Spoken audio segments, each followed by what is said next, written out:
সাবেক প্রধানমন্ত্রী শেখ হাসিনা ও টিলিপ সিদ্দিক সহ 18 জনের বিরুদ্ধে প্লট বরাদ্দের দুর্নীতির মামলার রায়ের দিন আগামী 2 ফেব্রুয়ারি ধার্য করেছেন আদালত।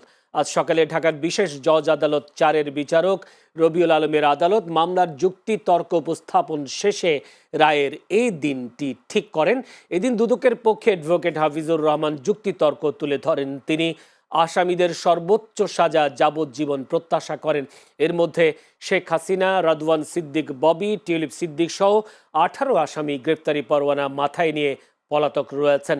এজন্য তাদের পক্ষে যুক্তি উপস্থাপন করা সম্ভব হয়নি। তবে কারাগারে থাকা একমাত্র আসামি খুরশিদ আলমের পক্ষে তার আইনজীবী শাহিনুল ইসলাম যুক্তিতর্ক তুলে ধরেন। দুদক অভিযোগ প্রমাণ করতে পারেনি উল্লেখ করে তার খালাস প্রার্থনা করেন তিনি। প্রধান নির্বাচন কমিশনার এএমএম নাসির উদ্দিনের সঙ্গে বৈঠকে বসতে যাচ্ছেন বিএনপির মহাসচিব মির্জা ফখরুল ইসলাম আলমগীর। আজ বিকেলে তাদের মধ্যে এই বৈঠক অনুষ্ঠিত হবে।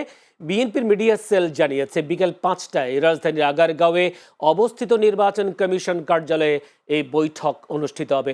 এর আগে গত 15 জানুয়ারি প্রবাসী ভোটারদের জন্য পাঠানো পোস্টাল ব্যালট নিয়ে একাধিক অনিয়মের অভিযোগ তোলে বিএনপি।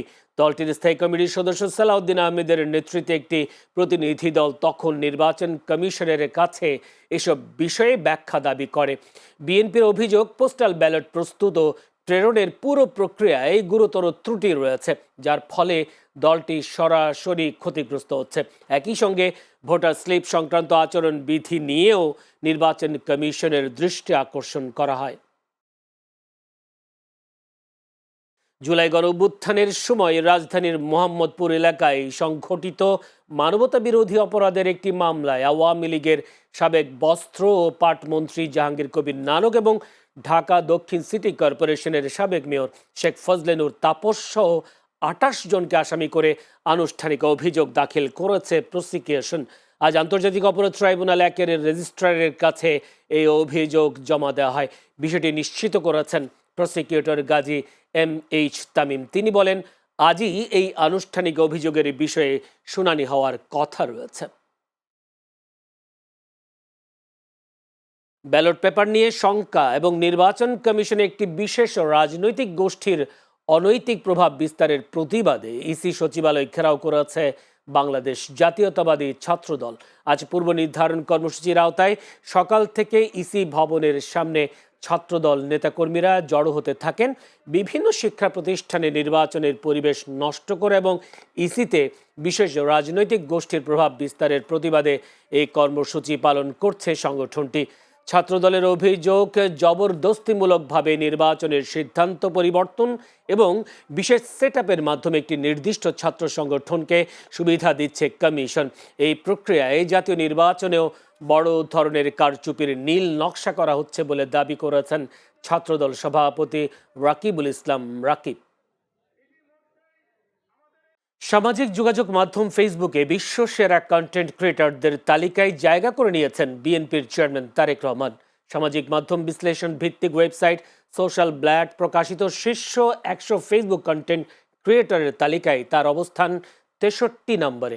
আজ এক বিবৃতিতে তথ্য জানায় বিএনপির মিডিয়া সেল। তালিকায় দেখা যায় ফেসবুকে কন্টেন্ট পোস্টের সংখ্যা ও আলোচনার মাত্রার ভিত্তিতে তারেক রহমানের অবস্থান মার্কিন প্রেসিডেন্ট ডোনাল্ড ট্রাম্পেরও উপরে। সোশ্যাল মিডিয়া বিশ্লেষণ ধর্মী প্ল্যাটফর্ম সোশ্যাল ব্ল্যাডের তথ্য মতে বিএনপির চেয়ারম্যান তারেক রহমানের ভেরিফাইড ফেসবুক পেজে বর্তমানে মোট লাইক সংখ্যা 55,76,776 আর টকিং অ্যাবাউট বা এঙ্গেজমেন্ট রয়েছে 16,48,972। Electronic safety and security association of Bangladesh ইসাবের 2026-28 নির্বাচনকে সামনে রেখে মতবিনিময় সভা অনুষ্ঠিত হয়েছে। শনিবার সন্ধ্যায় রাজধানীর ফার্স্ট হোটেলে আগামীর ইসাব নিয়ে বিনির্মাণে স্বচ্ছতা, ঐক্য ও সদস্যদের কল্যাণ নিশ্চিত করার লক্ষ্যে ইসাব সদস্যদের সঙ্গে পরামর্শ ও মতবিনিময় সভার আয়োজন করা হয়। এ সময় সদস্যদের সার্বিক কল্যাণ নিশ্চিত করতেই ইসাবকে নতুনভাবে ঢেলে সাজানোর প্রত্যাশা ব্যক্ত করেন ইসাবের ভাইস প্রেসিডেন্ট পদপ্রার্থী মনোয়ার হোসেন মাইনুল। তিনি বলেন, সংগঠনের সব কার্যক্রমে স্বচ্ছতা নিশ্চিত করা, অভ্যন্তরীণ ঐক্য সুদৃঢ় করা এবং সদস্যদের অধিকার ও সুযোগ সুবিধা বাড়ানোই হবে তার প্রধান অগ্রাধিকার। তিনি আরও বলেন, ইসাব শুধু একটি সংগঠন নয়, এটি সদস্যদের সম্মিলিত শক্তি। গণতান্ত্রিক ও জবাবদিহিমূলক নেতৃত্বের মাধ্যমে ইসাবকে আরও কার্যকর ও সদস্য বান্ধব সংগঠনে রূপান্তর করা সম্ভব। মতবিনিময় সভায় ইসাবের সেক্রেটারি জেনারেল পদপ্রার্থী ইঞ্জিনিয়ার আবু আল সিরাজি সদস্যদের বিভিন্ন মতামত ও প্রস্তাব তুলে ধরেন এবং ভবিষ্যতে একটি শক্তিশালী ও ঐক্যবদ্ধ ইসাব গঠনে সবাইকে একযোগে কাজ করার আহ্বান জানান। সবাই আরও উপস্থিত ছিলেন ইসাবের সাবেক প্রেসিডেন্ট মোতাহার হাসান খান ও জহিরুদ্দিন বাবর। এছাড়া ভ্রাতৃপ্রতিম সংগঠন ফেববের সাবেক সভাপতি আবুল হাসনাত লরেল গুরুত্বপূর্ণ বক্তব্য রাখেন। বিগত কার্যনির্বাহী পরিষদের যারা ছিলেন তাদের প্রত্যেককে ইন্ডিভিজুয়ালি ফোন করেছি এবং সবার দোয়া নিয়েছি। আমি একটাই কথা বলেছিলাম যে আমরা যেন আমাদের এই ঐক্যবদ্ধতা যেন অটুট থাকে।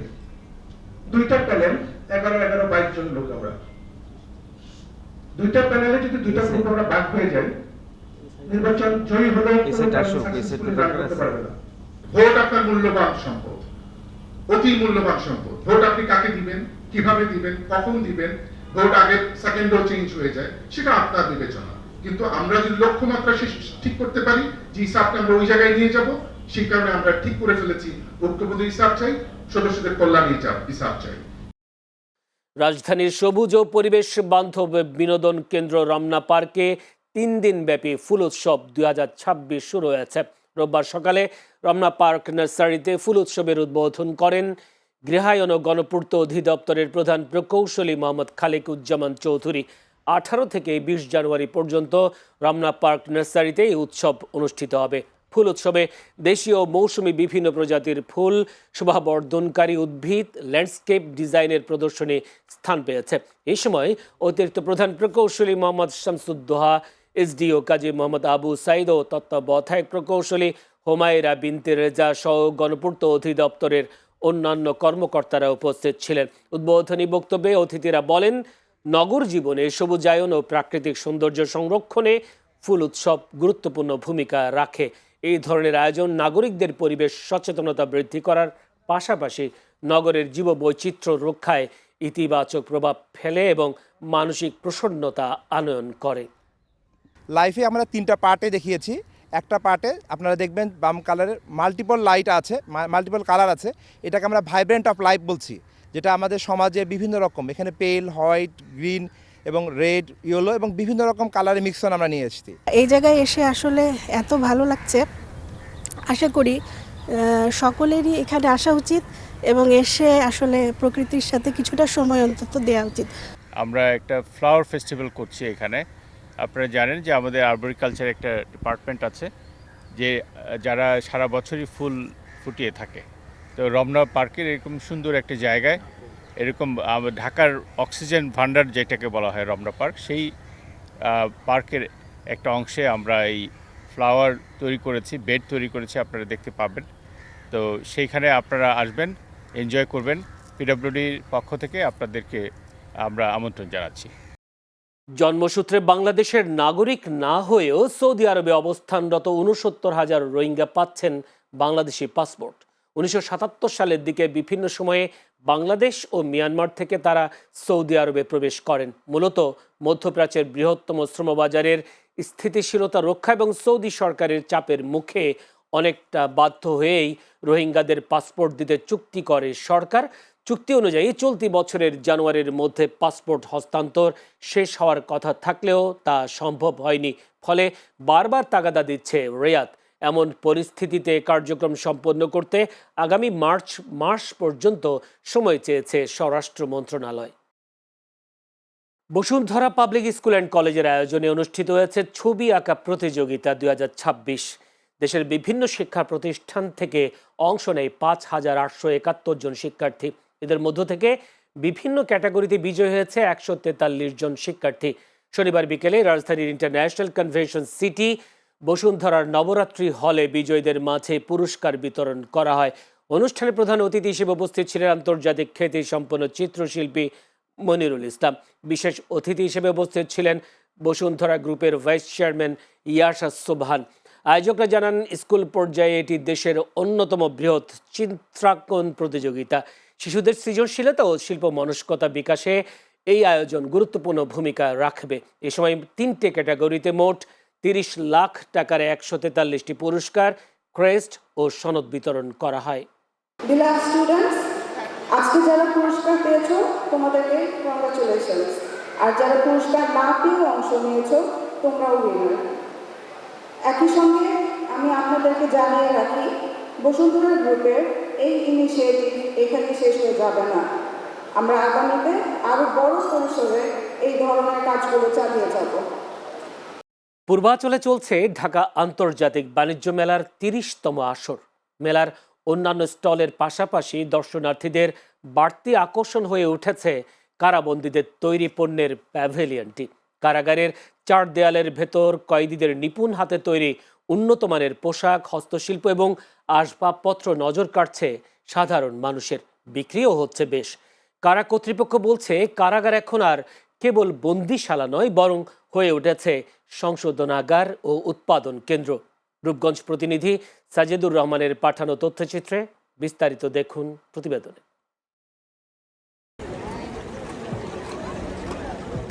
রাখিব নিরাপদ, দেখাবো আলোর পথ, এই স্লোগানকে সামনে রেখে কারাবন্দীদের শ্রমে তৈরি পণ্যগুলো নজর কাটছে আন্তর্জাতিক বাণিজ্য মেলায়। 27টি কারাগারের কয়েদিদের হাতে তৈরি পণ্য রাখা হয়েছে বাংলাদেশ জেল কারা পণ্য নামে একটি প্যাভিলিয়নে। বাঁশ, বেত, প্লাস্টিক ও পাট দিয়ে তৈরি মোড়া, কুলা, ঝাড়ু, ব্যাগ, জুতা, শোপিস, কাঠের তৈরি নানা পণ্য, লুঙ্গি, গামছা সহ 4 শতাধিক পণ্য সাজানো আছে থরে থরে। দর্শনার্থীরা এসব পণ্য ঘুরে ঘুরে দেখছেন আর পছন্দের পণ্য কিনে নিচ্ছেন। এখানে আপনার যেগুলো আছে সেগুলো হচ্ছে কয়েদিদের হস্তশিল্প, মানে হাতের তৈরি জিনিস। তো অনেক কিছুই আছে, জিনিসগুলো ভালো। তার মধ্যে এই যে একটা জিনিস আমরা নিলাম, আর একটু ঘুরে দেখবো, যদি আর কিছু পছন্দ হয় তাহলে আমরা নিতে পারি। পণ্যগুলি কোয়ালিটিফুল এবং সবকিছুই অনেক সুন্দর। আমরা দেখেছি প্রত্যেক বছরই আমরা কিনি, কিন্তু সেটা বাসায় নিলে খুব আনন্দ, খুশি হয়।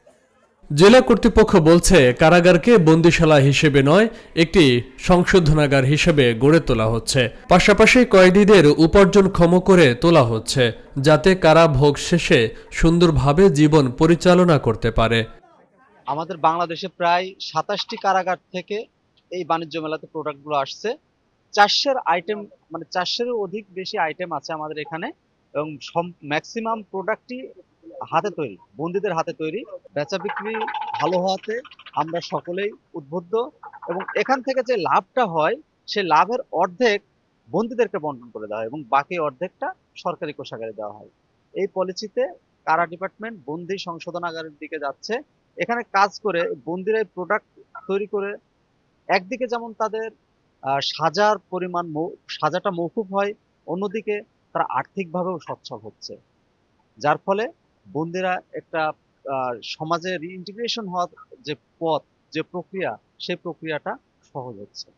আন্তর্জাতিক বাণিজ্য মেলায় বাংলাদেশ জেল কারা পণ্য নামের এই প্যাভিলিয়নে দেশের 27টি কারাগারের বন্দীদের তৈরি পণ্য শোভা পাচ্ছে। Faisal Mahmud, channel S news desk.